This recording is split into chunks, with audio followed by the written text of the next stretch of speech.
Yeah, thank you. You're welcome. So now we are live online. So let's start. So Magyana Timirandasya, Gyanan Jana Shalakaya, Chakshuru Minitanyena Tasmai Shri Gurave Namaha. Shri Chaitanya Mano Visam Stapetanyena Bhutali Soyam Rupa Kadama Yandadati Supadantikam. Vandeham Shri Guru Shri Yukta Padakamanam Shri Guru Vaishnavamscha. Shri Rupa Sagrajata Sagana Ragunatam Vitam Tam Sajivam. Sadvaitam Savadutam Parijana Saitam Krishna Chaitanya Devam Shri Radha Krishna Padasagana Lalita Shri Vishakha Vitavisha. Hey Krishna Karuna Sindhu Dinabandhu Jagapati Gopisha Gopika Kantara Kanta Namaste Tapta Kanchana Gorangera Devrindavannishari. Vishabhanusati Devi Pranamami Hari Priya Vanchakapata Ruvesha Kipasandi Vivacha Paritana Bhavani Vaishnavi. Jai Shri Krishna Chaitanya Prabhu Nityananda. Shri Advaita Gadadhar Shivasari Gaur Bhakta Vrinda Hare Krishna Krishna Krishna Hare Hare Hare Ram Ram Hare Hare Krishna. So we continue from where we stopped last week. Who can remind us where we stopped quickly? We did stop at 3:35. Yeah, 3:35. Thank you. So we're supposed to continue from where Arjuna asked his question. The most famous question, relevant to all of us. So this topic is going to be very relevant to all of us. So stay tuned. 3:36. Let me share it.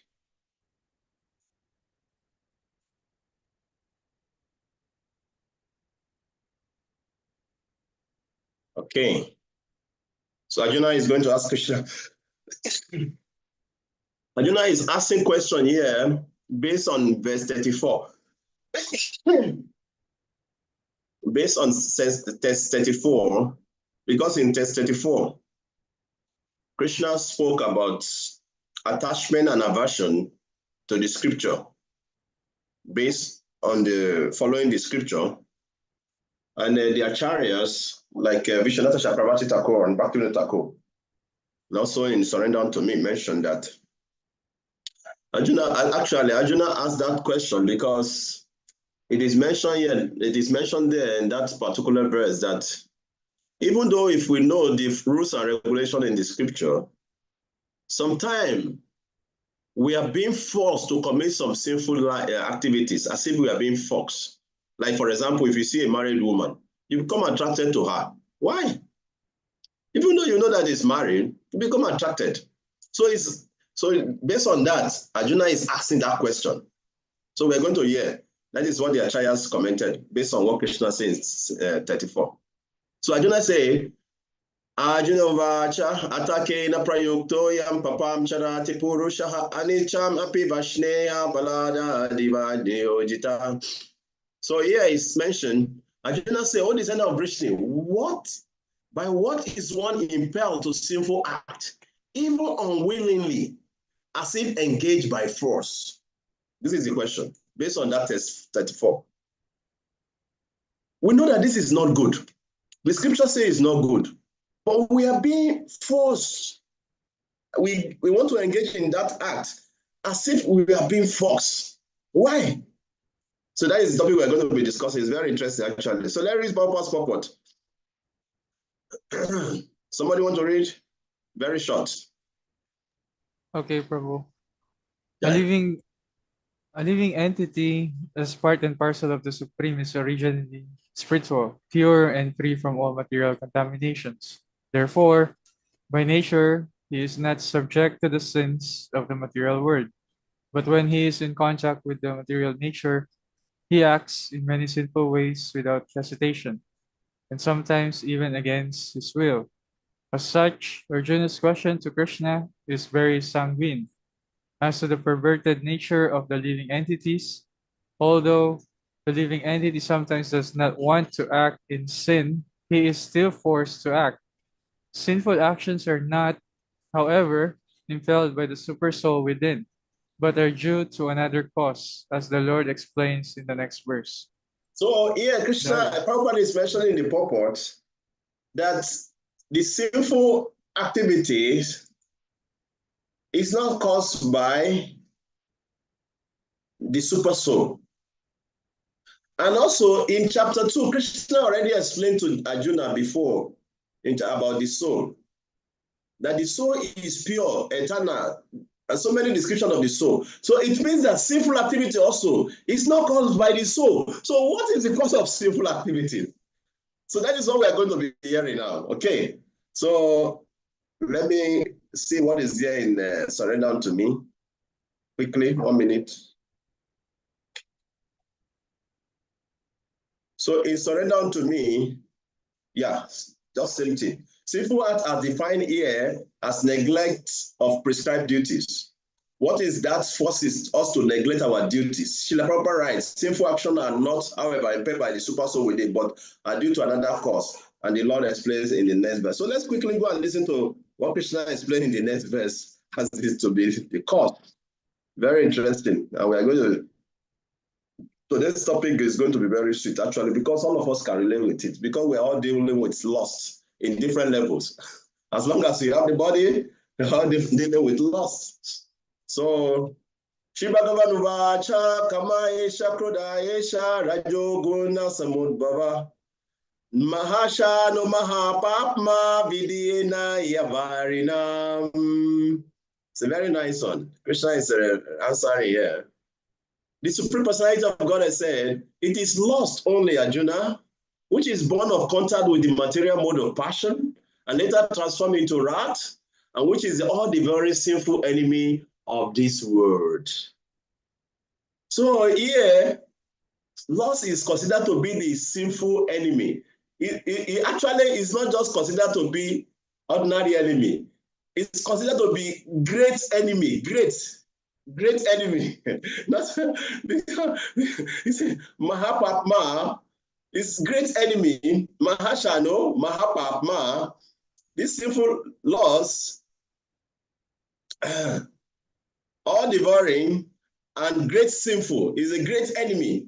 And Ihavarinan in this world is the greatest enemy of the living entity. So Krishna is replying to this.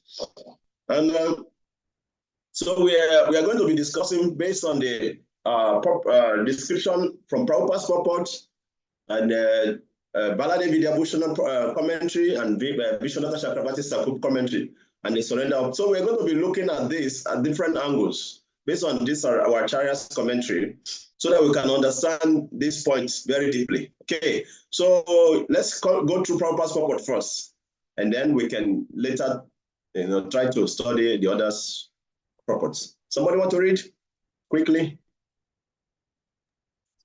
Okay, Prabhu. When a living entity comes in contact with a material creation, his eternal love for Krishna is transformed into lust, in association with the mode of passion. Or, in the other words, the sense of love of God becomes transformed into lust, as milk in contact with sour tamarind is transformed into yogurt. Then again, when lust is unsatisfied, it turns into wrath. Wrath is transformed into illusion, and illusion continues the material existence. Therefore, lust is the greatest enemy of the living entity, and it is lust only which induces the pure living entity to remain entangled in the material world. Wrath is the manifestation of the mode of ignorance. These modes exhibit themselves as wrath and other corollaries. If therefore the mode of passion, instead of being degraded into the mode of ignorance, is elevated to the mode of goodness by the prescribed method of living and acting, then one can be saved from the degradation of wrath by spiritual attachment. The Supreme Personality of Godhead expanded himself into many for his ever-increasing spiritual bliss, and the living entities are parts and parcel of this spiritual bliss. They also have partial independence, but by misuse of their independence, when the service attitude is transformed into the propensity for sense enjoyment, they come under the sway of lust. This material creation is created by the Lord to give facility to the conditioned souls to fulfill these lustful propensities. And when completely baffled by prolonged lustful activities, the living entities begin to inquire about their real position. This inquiry is the beginning of the Vedanta Sutras, wherein it is said, Atato Brahma Jinanasa, one should inquire into the Supreme, and the Supreme is defined in Srimad Bhagavatam as Janmade Asyayato Nyayad Itaratascha, or the origin of everything is the Supreme Brahma. Therefore, the origin of lust is also in the Supreme. If therefore lust is transformed into love for the Supreme, or transformed into Krishna consciousness, or in other words, desiring everything for Krishna, then both lust and wrath can be spiritualized. Hanuman, the great servitor of Lord Ram, exhibited his wrath by burning the golden city of Ravana. But by doing so, he became the greatest devotee of the Lord. Here also in Bhagavad Gita, the Lord induces Arjuna to engage his wrath upon his enemies for the satisfaction of the Lord.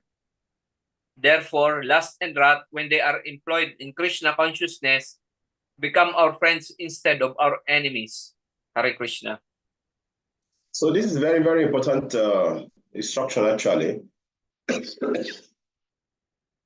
Because here Krishna says that lust is born out of mode of passion.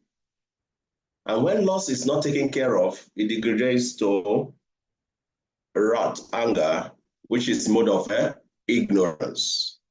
And it is mentioned that actually lust is subtle. Because if I'm lusting over you, you may not know. So lust is subtle, even though it's in the mode of passion, but it's subtle.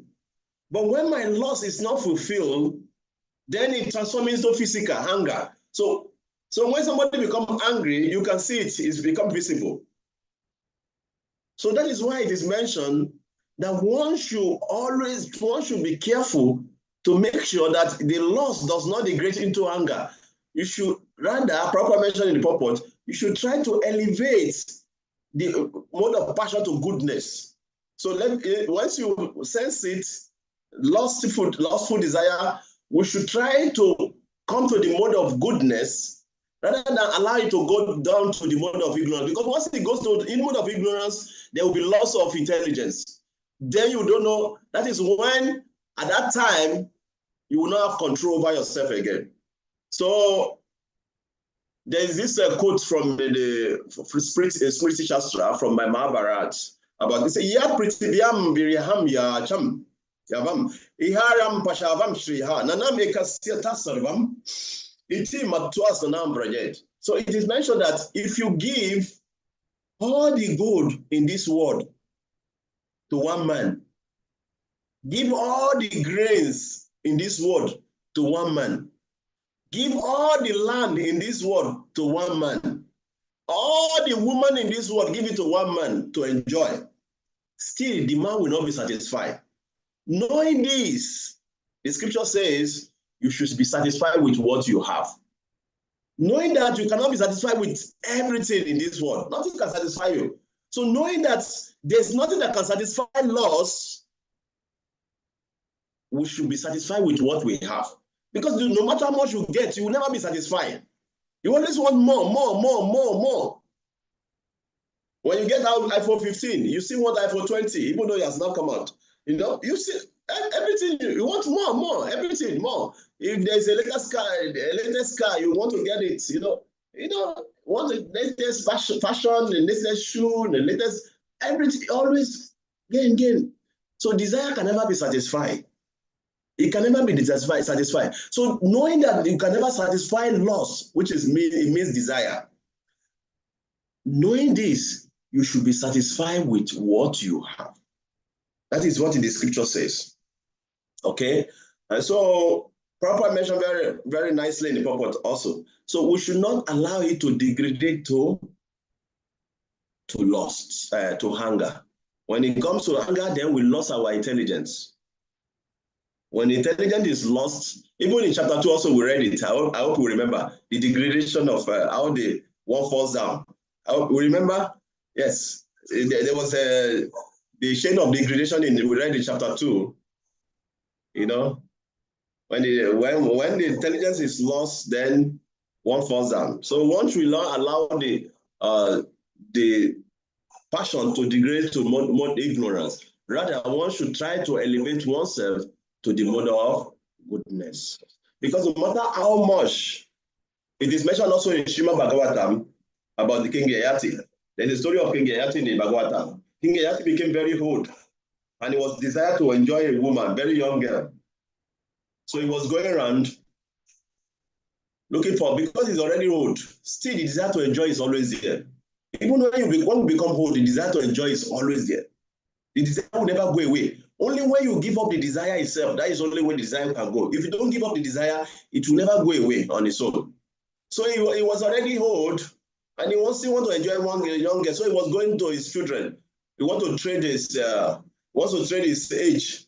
Okay, I want anybody who will give me your body. I give you my whole body so that I can enjoy. All of them refused. Only one of his son, agreed to give him. So that's to show us. So in that particular chapter, it is mentioned, Najatu Kaman Kamanam, Upaboge Nasamyati, Abhishya Krishna Bharteya, Buya Iva Vivadate. So it is mentioned in that part of the verse in Srimad Bhagavad that as supplying butter to a fire does not diminish the fire, but instead increases it more and more. The endeavor to stop lusty desire by continuing for enjoyment can never be successful. So if you think by gratifying our senses, we can satisfy lust, it's not possible. The desire will just keep on, burning more and more. It's like pouring fuel inside the fire. We're going to hear more about that. So let's go to the next verse and read more about what Krishna is going to talk about, this lust and the different degrees like that.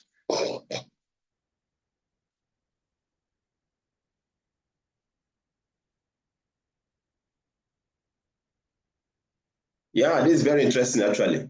As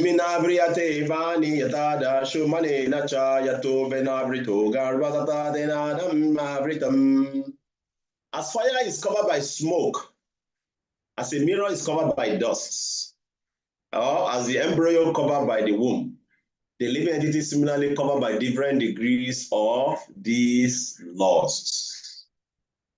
Okay? This is very interesting. We're going to talk more on this. Somebody want to read the purport? Someone who has not read before? Hare Krishna, Prabhuji, I'll give it a try. Please. There are 3 degrees of covering of the living entity by which his pure consciousness is obscured. This covering is but lust under different manifestations like smoke in the fire, dust on the mirror, and the womb about the embryo. When lust is compared to smoke, it is understood that the fire of living spark can be little perceived.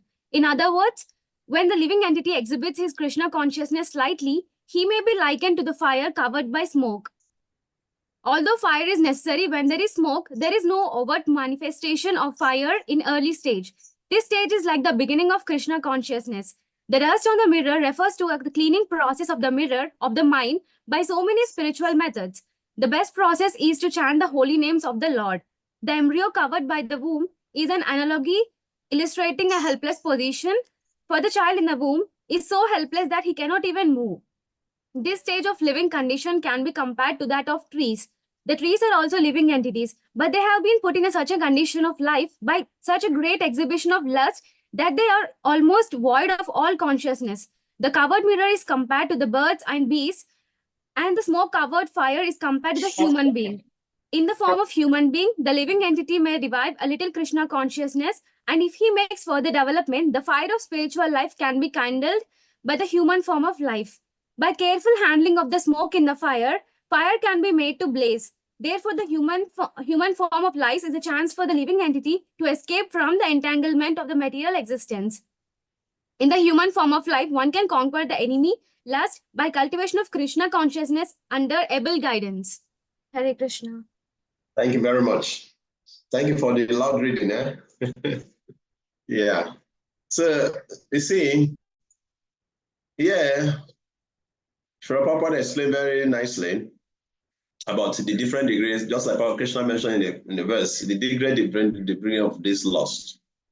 So Srila Bhakti could also explain very nicely about this, about these different, as Krishna gave this example, shows how the different degree of loss in the living entity.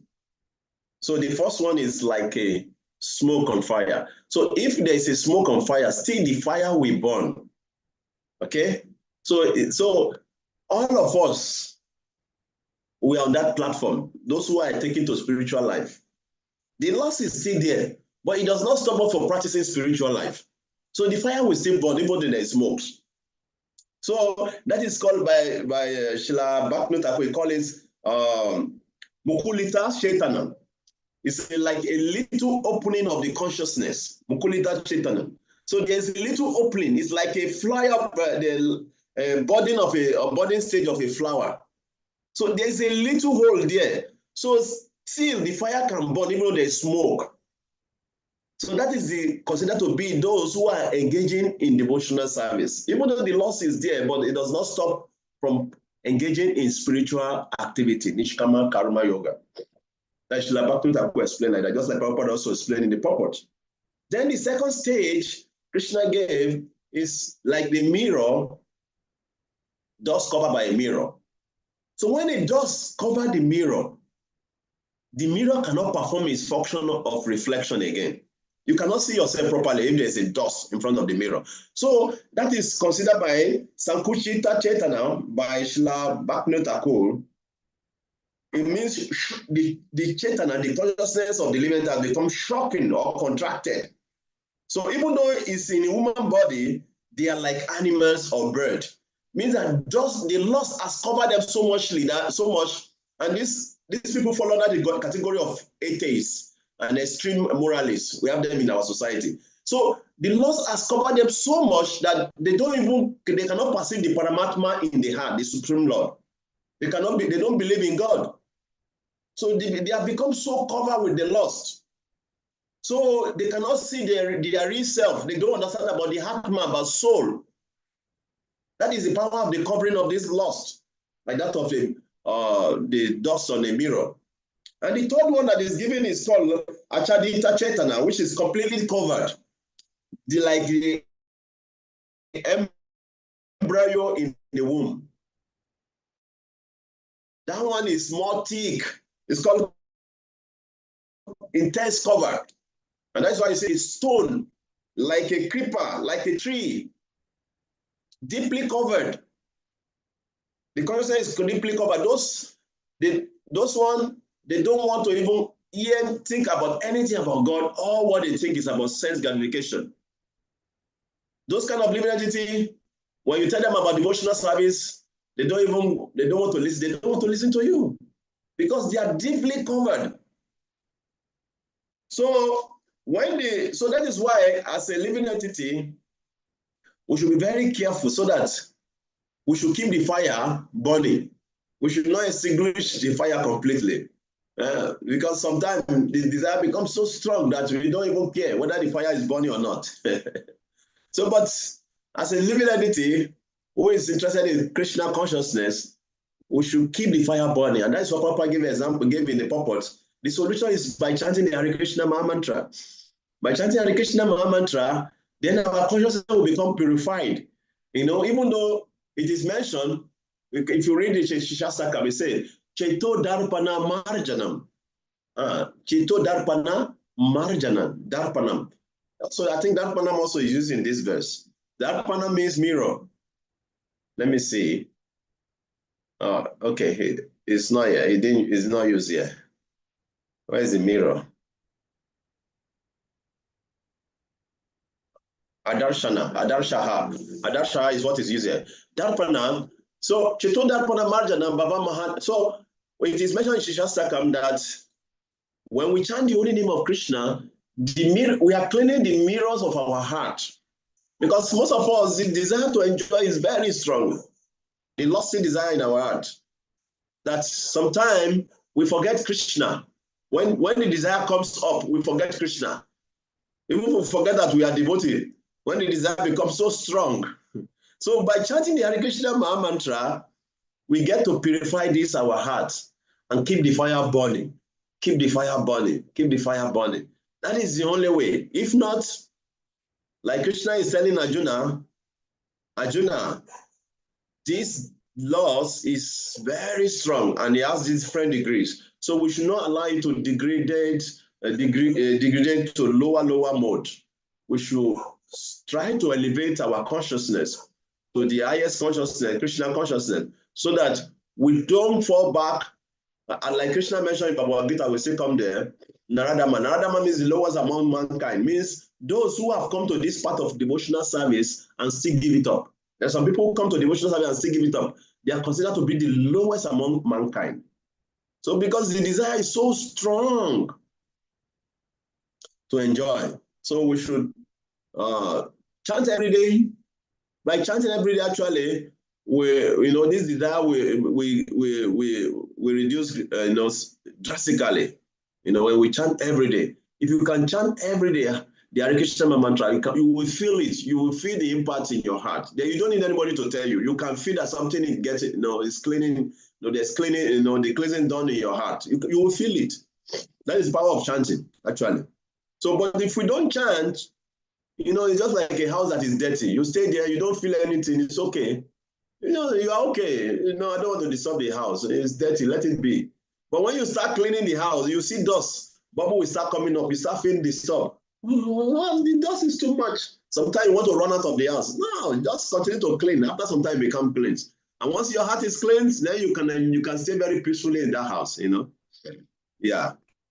So let's go to the next verse. Any comment or question regarding what we have discussed so far?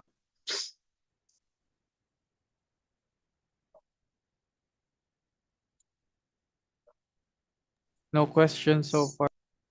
Okay, Prabhu. So let's continue to the next one. Krishna is going to give us more hint about this lust. Abrita jnana metena jnanino nitya bharina kamarupena kaunteya duspura lena cha. So Krishna is saying, thus the wise living entity, pure consciousness, becomes covered by its eternal enemy in the form of loss, which is never satisfied and which burns like a fire. So it is saying in Manu Smriti that loss cannot be satisfied by any amount of sense enjoyment, just as fire is never extinguished by constant supplying of fuel. In the material world, the center of activity is sex. And thus this material world is called Maituna Agara, or shackle of sex life. In the ordinary prison house, criminals are kept within bars. Similarly, the criminals who are disobedient to the laws of the Lord are shackled by sex life. Advancement of material civilization on the basis of sense gratification means increasing the duration of material existence of a living entity. Therefore, this loss is a symbol of ignorance by which the living entities is kept within the material world. While one enjoys sense gratification, it may be that there is some feeling of happiness, but actually that so-called feelings of happiness is the ultimate enemy of the sense enjoyer. So in the scripture, in many places, Prabhupada says, and Prabhupada always repeatedly also mentioned this, the only reason we are in the material world is because of sex life. There's no any other reason. The day we give up sex life, you're already on your way. Once we give up sex life, you're already 80% in the spiritual, already on the way to spiritual life, the spiritual world. 80%. The remaining 20% is just little here and there, give up anger and give up this, give up that. So all the little things that disturb our mind. But once you're able to give up sex desire, finish. You don't have any connection with this material world again. You're already in spiritual world. So that is why sex life is the chain that bound us into this material world. It's the chain that bound us into this material world. So once that is given up, you already a liberated soul, just still living in your body. That is why the sciences are so worshipped. That is why the sciences are being respected, because at least externally, subtly we cannot talk, but externally they have said no. Everybody knows saying this person means externally no more. Externally. Subtly they may still be, working on themselves, but at least physically, no. So they are already 50% already in the spiritual world, 50%. Externally, if you say externally no, means 50%. But mentally, when you say no, you're already almost like 80 and 90% already on the spiritual world, almost on the spiritual world, because then there's nothing that will bring you back to this material world, because that is the only bondage in this material world. There is nothing else. There is nothing else. And that is why it is considered to be our greatest enemy. Loss is the greatest enemy of the living entity. And at the Acharya, they said, they gave Vishnata Chakravarti Thakur says that as a king, if you're a king, there are 3 ways of dealing with your enemies. Okay? So this is also applicable to this loss also. Number 1, Dan, you give charity. So if somebody is your enemy, try to give them gift. If they will not accept your gift, it's not, the politicians, they use this a lot, okay? If they will not accept your gift, it's okay. Try to make friends with them. If they will not accept your friendship, it's okay. Try to give them position. If they will not accept position, then they use the last one, which is punishment, or in the material world, killing. Okay? He will not accept position, he will not accept gift, he will not accept all these things, then kill him, remove him. Okay? So according to the Acharyas, for the lost, you cannot give him a gift, because the more you give, the more he will ask for more. You cannot make him your friend. You are just keeping a snake inside your room. He's going to kill you one day. And so there's nothing you can do to pacify the loss, but to do what? To use the last one, danda, punishment. So which Krishna is going to give us, going to explain the remedy to us very soon. So let's go through, surrender unto me and read something. Prabhu, I have a question real quick. Can you give? Yeah, sorry. Can you give more example about the second point that you gave about the position, giving position to our enemy? Can you explain more about that, or how do we practice that? No. That is in politics. I'm just saying. I'm explaining that the Acharya explained that there are 3 major ways of dealing with your enemies if you're a king. Okay, one is giving gift. The other one is to make friend with him. And the other one is to give position. Okay, and then if all this will not work, then you use the last one, which is called under punishment. And it is mentioned that because all these other one mentioned, like giving gifts, making friends with the lost, will not work. Because here it is considered the greatest enemy of this world. Loss is the greatest enemy of this world. It's not like, oh, Kavi has loss and Rasaraj Prabhu is free from loss. It's not like that. Everyone is lostful in this material world. Everyone. So it's the greatest enemy. The only difference is that we all have different degree of this loss. So the only way is to punish. We should not, we cannot make friends with it. We cannot, give him position, and all those other things will not work. The only way is to, remove it, kick him out. Because if you don't kick him out, he will kill you. He will kill you. It's your greatest enemy. So if we don't kick him out, if we don't kill him, he's going to kill us. So now, because Krishna has told us that he's our greatest enemy, Krishna is going to still give us more information. Where is the residence of the enemy, so that we can know where to attack? Not only that is our enemy, but where does our enemy reside? Because if you know where your enemy resides, then you can easily go there and shoot him. Boom, boom. So not only that is our greatest enemy, Krishna is going to give us hints where the enemy resides, so that we can know how to kill it. Because we cannot make friends with him, we cannot give him gifts. All this thing will not work because he will continue to demand more and more. It's a very bad enemy, actually. The more you try to make friends with him, the more he will be demanding from you. Unless you just have to kill the person. I don't know whether you have seen some story or film, movie, where somebody knows your secrets and using that to extort you. you know, there's this kind of movie like that. He knows your secret, and every time he's using it to extort you. And so the only way to break away from that kind of person is to remove them, kill them, boom, finish. So loss is like that. You cannot say, okay, let me enjoy small. No, he's not going to. He's going to ask you for more. I want more. I want more. Even though it's not satisfying, even though the thing is not satisfying, actually. Even though we all know that there's not so much pleasure or enjoyment in sex life, but we always want more. Why? Because it's our enemy. But he's acting like a friend. The Achayas, they gave a very good example. It's like two body rubbing themselves.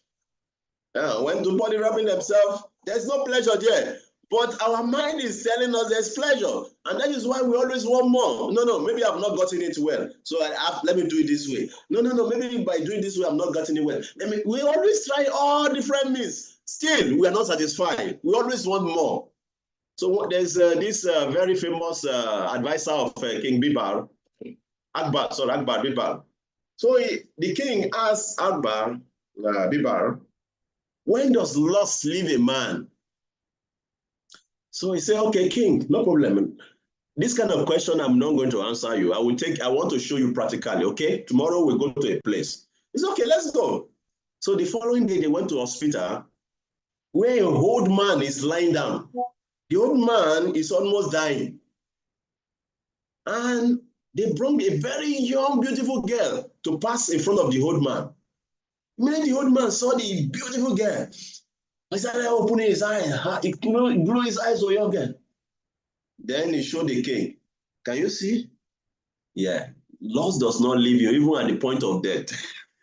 And that is why he says, we can never satisfy lustful desire. We ourselves, we have to be the one to give it up. Only when you give it up, then you are free from this lust that want to enslave us. Because actually, it enslaves us, make us to become his own servant. And it's a master that doesn't pity you. It's a very cruel master. It makes you, it tortures you, and in that way. It doesn't pity you at all. You start running here and there. Like a very good example given is a story of Bivamanga Thakur. Bivamanga Thakur, he was cremating his father. There was heavy rain falling. Just by thinking of a prostitute, his mind was not concentrating on the funeral. He was just thinking, this brahmana should just finish quick. I want to go and meet the prostitute, Get over this. I want to get out of here. So immediately they finished the cremation, rain was falling heavily. In the rain, he was running to the prostitute's house. The river was already overfull with water. He didn't know he was holding a dead body to cross the river. That is how so much loss his mind was full of. Then when he got to the fence, he was trying to, the gate already been locked because that day the prostitute thought, nobody is going to come today. So she locked her gate. Bivamanga Thakur did not give up. He did not give up. Bibala.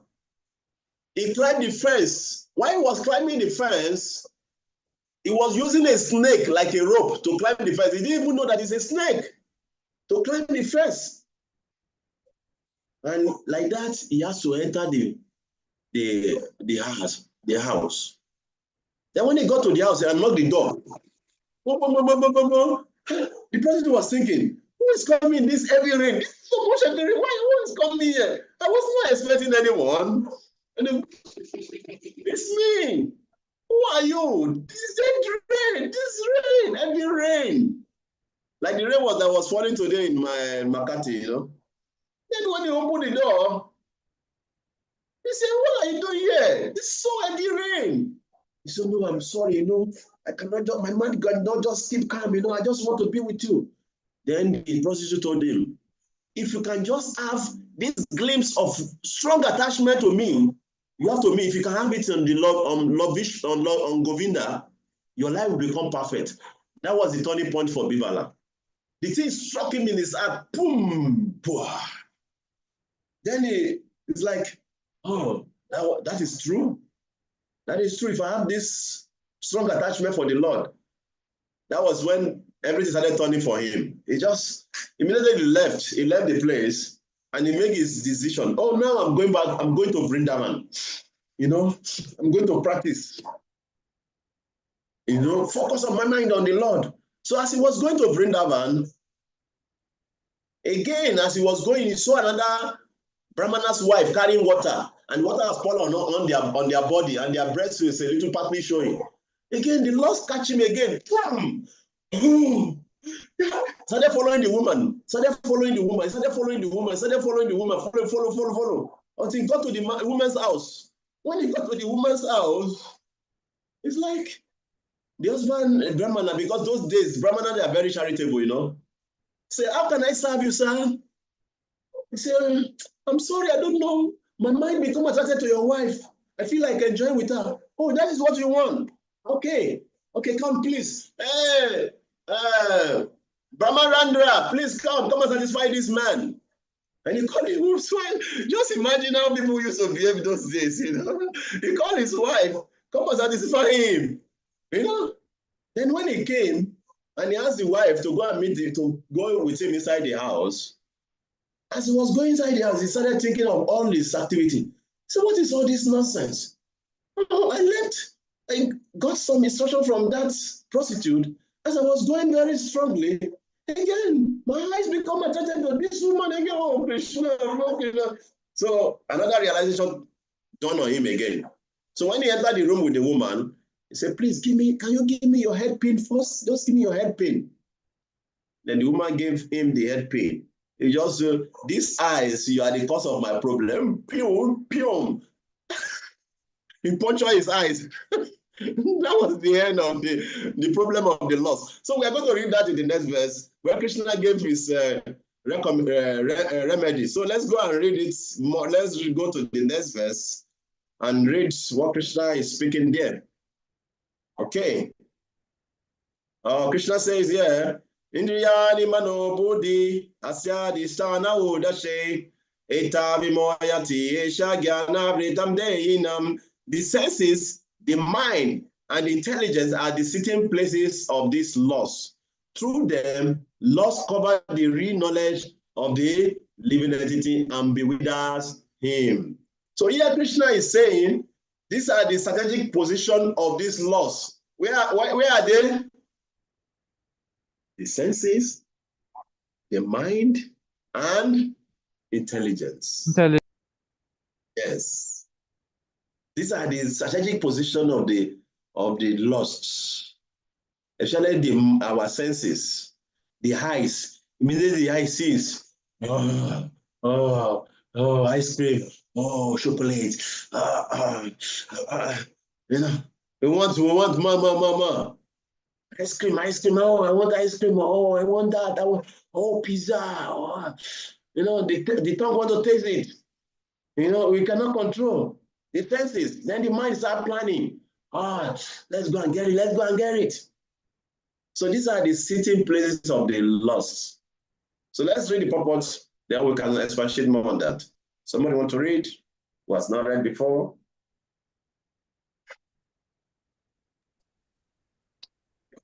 Okay. The enemy has captured different strategic position in the body of the conditioned soul, and therefore Lord Krishna is giving hints of those places, so that one who wants to conquer the enemy may know where he can be found. Mind is the center of all activities of the senses, and thus when we hear about the sense objects, the mind generally becomes a reserva of all ideas of sense gratification. And as a result, the mind is the senses become repositories of loss. Next, the intelligence department becomes the capital of such lustful propensities. Intelligence is immediate next door neighbor of the spirit soul. Lastly, intelligence influences the spirit soul to acquire the false ego and identify itself with matter. And thus, when the mind, the senses, the spirit soul becomes addicted to enjoying the material senses and mistakes this a true happiness. This false identification of the spirit soul is very nicely explained in the Srimad Bhagavatam 10.84.13. Yasmatma bunidi kuna petri datoke swade kala trade shubo mahijade yatrita budi sanile na karishit kyaneshu abigeshu saiva gokara. A human being who identified his body made of three elements with his self, who considers the products of the body to be his kinsmen, who considers the lands of birth worshipable, and who goes to the places of pilgrimage, simply to take a bath rather than meet men of transcendental knowledge there, is to be considered like us or a cow. Hare Krishna. Very much. So Krishna has given us hint where this loss is situated now. And it will not stop there. It will tell us how to attack the loss in their, gradation also. Okay, because if we look at it, just like Krishna mentioned here, the senses, the mind, and intelligence, actually, if we look at it, these are these things that are causing miserable life. Like Krishna mentioned, Bhagavad Gita, Manas, Satani, Driyani, Prakriti, Stani, Greshati. We are struggling with our mind. Whether it's being miseries, the anxiety, all these are coming from the mind, and our intelligence, the senses, So if we want to really become happy or want to really enjoy, we have to be able to detach ourselves from the mind, senses, and intelligence. Like Krishna explained in chapter 2, that we are spirit soul. And understanding the duty of the spirit soul, we have a long way to help us to be able to fight against this, our great enemy. This one now is not like, oh, it's my enemy, it's not your enemy. It's the enemy of this world. Is the enemy of this world. Is the enemy of everyone lost. And we are hearing here about how Arjuna answered this question by saying how one is being forced. Why will Arjuna be asking such question? Arjuna is a great personality on a very high level. Actually, Arjuna used a word there in that particular verse, Vaishneya, means is referring to Krishna as being from Vrishni dynasty. So Arjuna is trying to tell Krishna that, Krishna, my mother, I'm the same, parentage with your father. So somehow or the other we are connected. So this doubt has come in my mind. Please help me destroy it. So if Arjuna can be asking such question about this being forced, impelled, something that impel us to do what is against our will. We know that it's not good. We know that it's not right. We know that the scripture does not approve of it, but we find ourselves doing it anyway. And then after doing it, we feel remorseful. Oh, I've done it again. Oh, start crying. Oh, we'll not do it again. Then we say we'll not do it again. Then before we know again, we're already doing it. Oh, no, this is the last time I will not do it. Before you know, you're doing it again. Oh, I will not. Again and again, we are crying, we will not do, we are finding ourselves doing it. And that is why you see some people that enter into depression, they enter into anxiety. They know that drinking is because of their problem. They know that smoking is because of their problem. Oh, I will not do it, I will stop. No, this is the last one. I'll just take this and I will stop. Then they find themselves taking it again. Oh, no, I'm doing it again. No. Okay, this will be the last one. But they find themselves doing it again. Oh, no, why? So they cannot stop. They are being forced. So Arjuna knows that this is the greatest problem of all living entity. And he's asking questions on our behalf. So Krishna has given us the strategic position of this enemy. So let us hear further what Krishna is saying about. Now let's read surrender unto me. Which verse did we read now? Did we read? 40. 40. Thank you. Let me go to 40 and read. Let us read something from the 40. So here it says, among the senses, mind and intelligence, the sense are the grossest. Being gross, they are the easiest to control. So Krishna therefore recommend that we begin to bring loss under control by regulating the senses. This is automatically done through via the Bhakti process. Okay. While controlling our senses, however, we should not neglect our intelligence. The intelligence, like a guide, is the next door neighbor of the super soul. So his business is to protect us from Maya. If the guide has been corrupted by the lust, he has taken bribe. However, the situation is dangerous as a bodyguard is bribed by the enemy. Thus, the materially contaminated intelligence, which works in the service of our enemy, should be neglected. So we should instead accept the intelligence of Guru, Sadhu, and Shastra.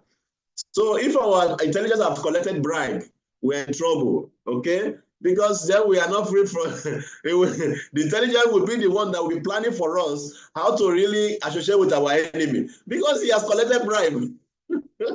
So that is why it is mentioned that we should take the help of Sadhu, Guru, and Shastra. Okay, the scripture, the saintly people, and the Guru. They can take help from them. If not, if our intelligence already compromised, we're in trouble. You understand? You know what it means. So the sense, like is explained here, the senses is the most grossest of all them all. Higher than the Krishna explained in the next verse, we're going to read it.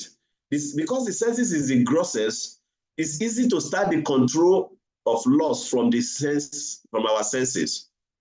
Let's say, for example, you are moving on the street. Okay, I always try to use. I will use the two gender now. I will not be partial, okay? Let's say you are going on the streets and you see a beautiful woman. The first thing to control yourself is to remove your eyes. Simple.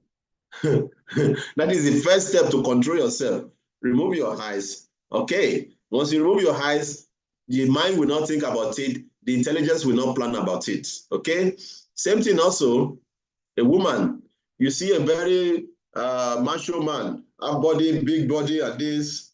And just like man also is a woman attracted to man. Men and women are attracted to women also. Man are attracted to women, women are attracted to man. It's like that. It's opposite.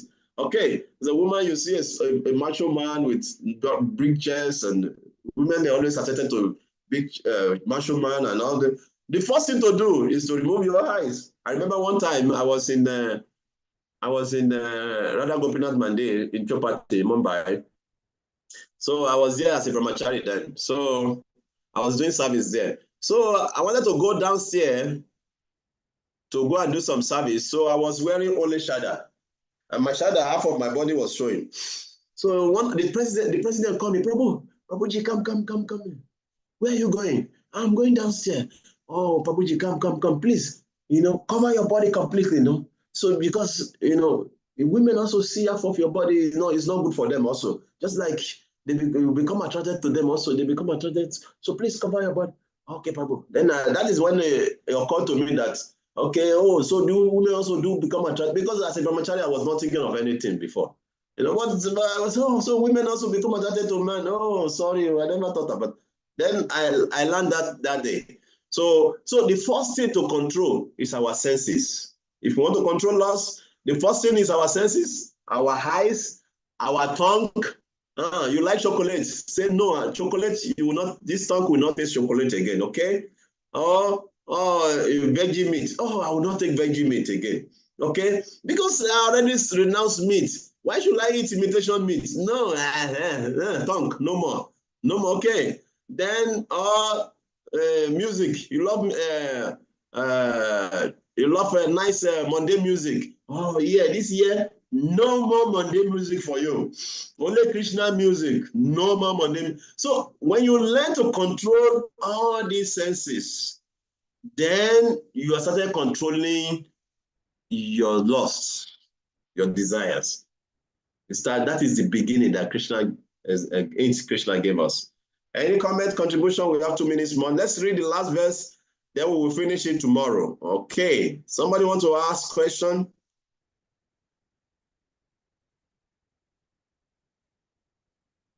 We have 2 more verses to go. Okay, let me continue.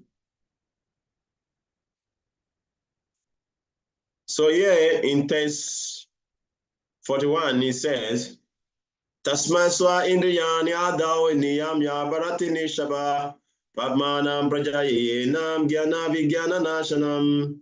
Therefore, O Arjuna, best of Bharata, in the very beginning, called this great symbol of sin, loss, by regulating the senses and slay this destroyer of knowledge and self-realization. So Krishna is giving us how to fight. It's not only telling us how to, where the enemy is situated, it's telling us how to control the loss by starting from regulating the senses.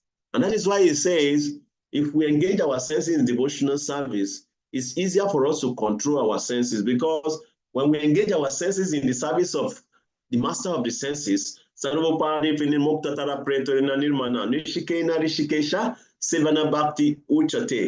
we engage our senses in the service of the master of the senses, that is called devotional service, then it will be very, very easy for us to be able to control our senses. And if we're able to control our senses, then it will be very easy for us to overcome loss. And if we're able to overcome loss, then we can be peaceful and happy in this world.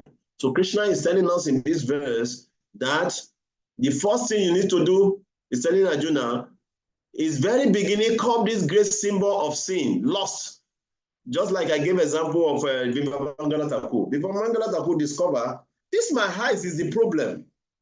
Every time I become attracted, this my height is the problem. Boom, boom. I'm not saying you should go and blind your house, so you're not Viva Mangala Thakur. Don't go and try it. Viva Mangala Thakur is completely different, okay? Viva Mangala Thakur, after he did that, actually, you know what happened to him? Because he was able to do that, Krishna came to him. And Krishna took his hand personally and took him to Vrindavan. And after he blinded himself, he cannot see again. So Krishna took his hand as a young boy and he took him to Vrindavan. I'm not assuring you that if you do that, you will get Krishna will come to you and take you to Vrindavan. No, because you cannot walk from here to Vrindavan. You have to take flight. And Krishna. So we have to be very practical, okay? So the beginning is to curb the senses, like Krishna gave here. We curb the senses, then the great symbol of sin by regulating the senses and slay the destroyer of knowledge. So loss is the destroyer of knowledge. Okay. So because once you become lustful, you forget all the spiritual knowledge. All the scriptural knowledge becomes zero in your head. You don't, when you need them, you will not remember them.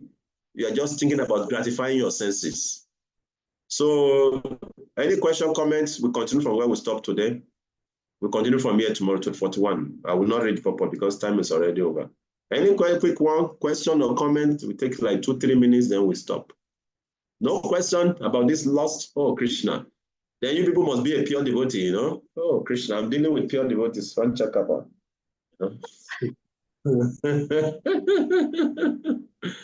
No question, no comments. Hare Wow. Krishna Prabhu, I want to comment. Yeah, please. So the beauty of devotional service, it's really engaging our senses. I remember, when I was sewing for the Lordship, that you when you touch the clothes, you can feel like, like your senses is being engaged, and then your eyes. So yeah, I mean, like, those experience that I realized that if we engage ourselves all the time in devotional service, our senses is not like wanting to do like mundane things. So just want to share that. Hare Thank Krishna. you. Hare Krishna. I also want to add Yes. something, Prabhu, with regards to controlling the senses. We can also learn from the example of Srila Prabhupada with regards to this. Like when he sees someone, like a devotee, Mataji, Prabhupada, we can learn from Prabhupada, we can understand his meditation that this lady or this someone can be use his skills in the service. So that's from there we can learn how Prabhupada, you know, meditates on that. How can we engage someone to be in the service? So like this. Hare Krishna. Thank you very much. Actually, your comments, reminds me of one story of Prabhupada. One time, Prabhupada was inside the room with his devotees, and one beautiful young Mataji entered the room. So immediately she entered the room, and everybody was glowing, looking at the Mataji, and Prabhupada also was looking. And you know what Prabhupada said? Say, can you see her? Everyone was looking. Oh, Prabhupada said, oh, will he say? So people say, can't you see she's very beautiful? Like everyone's like, oh, Prabhupada. He said, yes. It's not that I'm blind, I cannot see beauty. I can see. What I'm seeing, when I see the beauty, I connect it with Krishna. Krishna is most beautiful, you know.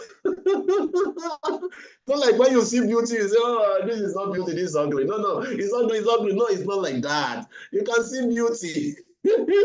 But you connect it to Krishna because Krishna is the supreme beauty. And so every minute beauty in this world is coming from the supreme beauty. So everything is connected to Krishna. So when you're able to connect everything to Krishna, then you will not be lustful. That is process of Krishna consciousness. And then quickly, I will share this one and I will stop. One time, the devotees were dancing and, when Prabhupada came to one temple, the devotees were dancing around Prabhupada and chanting and worshiping Prabhupada, and paying obeisances and throwing flowers. Prabhupada turned and looked at his devotees, and the big devotees around him. And the Prabhupada looked at them and said, like, do you know why they are worshiping me? And then they were like, what's Prabhupada going to say now? Like, because I'm free from loss. Joy, Prabhupada! Like that. Because I'm free from loss. That is why. So when you are free from loss, you become worshipable. Like that. So this loss is our greatest enemy. So let us take to strong chanting of Hare Krishna mantra and take to Krishna consciousness. Then we can all defeat this our loss, and we can move smoothly back home, back to Godhead. It's a continued battle with this our loss, because the loss, this our enemy, the greatest enemy of this world, is taking some strategic position in our personality. The position is their key, very strategic. So it's a continued battle. You just have to continue to engage your senses in the service of Krishna and try to purify your mind and intelligence. That is the only way to conquer this enemy. So we continue from where we stop tomorrow. Thank you very much for your time. And